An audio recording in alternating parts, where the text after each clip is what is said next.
മണിപ്പൂരിൽ കുക്കി സ്ത്രീകളെ നഗ്നരായി നടത്തിയ സംഭവത്തിൽ പോലീസിന് ഗുരുതര വീഴ്ച സംഭവിച്ചതായി CBI കുറ്റപത്രം. ഇത് സംബന്ധിച്ച് ഇന്ത്യൻ എക്സ്പ്രസ് പുറത്തുവിട്ട റിപ്പോർട്ടിലാണ് പോലീസിനെതിരായ ഗുരുതര പരാമർശങ്ങൾ.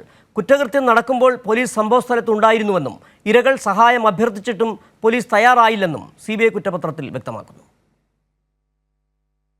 വംശീയ കലാപം അവസാനിക്കാത്ത മണിപ്പൂരിൽ കുക്കി സ്ത്രീകളെ നഗ്നരാക്കി നടത്തിച്ച സംഭവത്തിലെ CBI കുറ്റപത്രത്തിലാണ് പോലീസിന്റെ ഗുരുതര വീഴ്ച വെളിപ്പെടുത്തിയിട്ടുള്ളത്. കുറ്റകൃത്യം നടക്കുമ്പോൾ പോലീസ് സംഭവസ്ഥലത്തുണ്ടായിരുന്നുവെന്നും ഇരകൾ സഹായം അഭ്യർത്ഥിച്ചിട്ടും അതിനവർ തയ്യാറായില്ലെന്നും CBI കുറ്റപത്രം സംബന്ധിച്ച ഇന്ത്യൻ എക്സ്പ്രസ് പുറത്തുവിട്ട റിപ്പോർട്ടിൽ പറയുന്നു. 2023 മെയ് 3-നാണ് ചുരാന്തർപൂർ ജില്ലയിൽ സംഭവമുണ്ടാകുന്നത്. കാക്കി യൂണിഫോം ധരിച്ച ഒരു ഡ്രൈവർക്കൊപ്പം 2 പോലീസുകാർ ജിപ്സിയിലും 3-ലധികം പേർ പുറത്തുമുണ്ടായിരുന്നു. അക്രമികളിൽ നിന്നും രക്ഷ നേടാൻ ഇരകളായ 2 സ്ത്രീകളും 2 പുരുഷന്മാരും പോലീസ് വാഹനത്തിൽ ഓടിക്കയറി. പോലീസ് വാഹനം മുന്നോട്ടെടുക്കാൻ അഭ്യർത്ഥിച്ചെങ്കിലും താക്കോലില്ലെന്ന മറുപടിയാണ് ലഭിച്ചത്.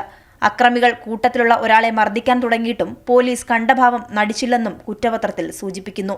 മാത്രമല്ല, വാഹനം മുന്നോട്ടെടുത്ത് 1000-ഓളം വരുന്ന അക്രമാസക്തമായ ജനക്കൂട്ടത്തിന് നടുവിൽ വാഹനം നിർത്തരുതെന്ന് അഭ്യർത്ഥിച്ചിട്ടും വായടയ്ക്കാൻ പോലീസ് ആക്രോശിച്ചു.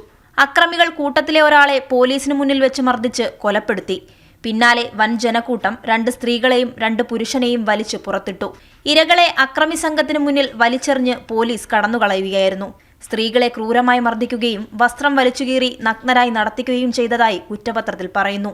വംശീയ കലാപം ഇപ്പോഴും തുടരുന്ന മണിപ്പൂരിൽ ഓരോ ദിവസവും നിരവധി അക്രമ സംഭവങ്ങളാണ് റിപ്പോർട്ട് ചെയ്യുന്നത്. ബീരേൺ സിംഗിന്റെ നേതൃത്വത്തിലുള്ള BJP സർക്കാർ ഭരിക്കുന്ന മണിപ്പൂരിലെ പോലീസിന്റെ ഗുരുതര വീഴ്ചയാണ് കുറ്റപത്രത്തിലൂടെ പുറത്തുവന്നത്. എന്നാൽ കുറ്റവാളികളെ സംരക്ഷിച്ച പോലീസിന് ഒത്താശ ചെയ്യുകയാണ് BJP സർക്കാർ. കൈരളി ന്യൂസ്, ദില്ലി.